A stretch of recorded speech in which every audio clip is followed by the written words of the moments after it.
On devient bénévole par choix, parfois par vocation, parce qu'on a envie de participer à un projet collectif, parce qu'on est mu par une volonté de développer la prise en compte d'une activité qui nous paraît à la fois porteuse de sens et qui permet effectivement de développer du service, de l'intérêt. La notion de bénévolat est peut-être à différencier de la notion de dirigeant bénévole. C'est-à-dire qu'une fois qu'on est bénévole et qu'on s'est investi, on n'a pas forcément vocation à devenir dirigeant bénévole. Si on le devient, ça peut être certes par choix, mais c'est souvent par contrainte.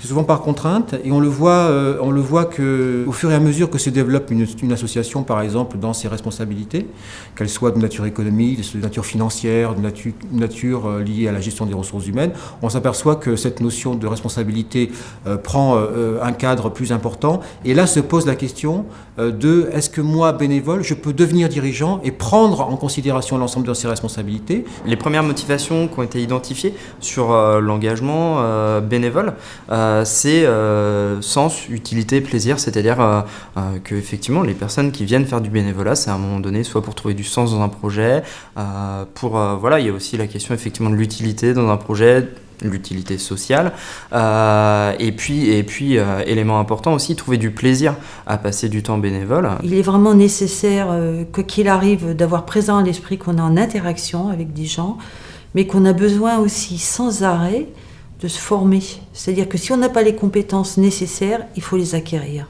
La compétence, on ne l'a pas forcément spontanément. On arrive dans un milieu qu'on ne connaît pas forcément bien, notamment quand on a assumé la fonction d'employeur.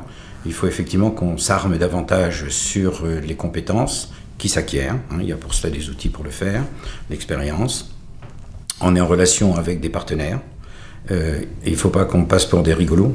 Il faut qu'on puisse être des interlocuteurs crédibles.